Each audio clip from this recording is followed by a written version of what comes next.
Bonjour à tous, quel plaisir de vous retrouver donc dans une nouvelle expérience qui s'appelle boule de pétanque. Alors bon, comme son nom l'indique, boule de pétanque, eh bien on va jouer tout simplement à la pétanque. On se retrouve sur une place de village très sympathique, on voit qu'il y a le café de la place, on voit une vieille voiture un peu vintage, un joli platane juste à côté et puis une place de village comme on peut en connaître en Provence. Le but du jeu, eh bien, c'est au début, on fait un petit tuto. On va devoir jeter donc du coup le cochonnet à la bonne distance et jeter également une boule de pétanque pour essayer de prendre le point.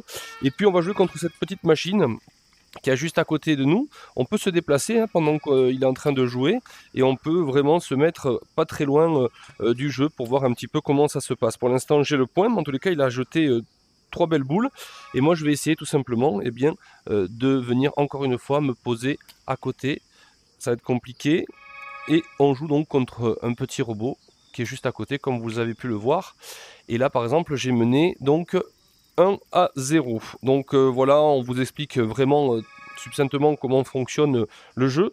Et puis on va tout simplement continuer sa partie en essayant de marquer le maximum de points. L'avantage de la réalité virtuelle, c'est que on peut jouer à la pétanque vraiment dans un endroit qui est tout petit, parce que la pétanque, même si on peut aujourd'hui, il existe des tas de solutions pour essayer de jouer à la pétanque à l'intérieur.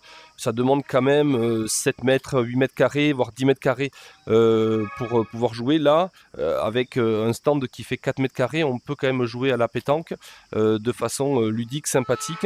Et puis on entend les grillons sur une place de village qui est plutôt bien faite, bien réalisée. Et ça permet tout simplement de se projeter dans cette belle ambiance de pétanque. Voilà un petit peu comment ça fonctionne. C'est pas un jeu très compliqué, vous l'avez compris, il y a des rudiments qui sont maintenant connus.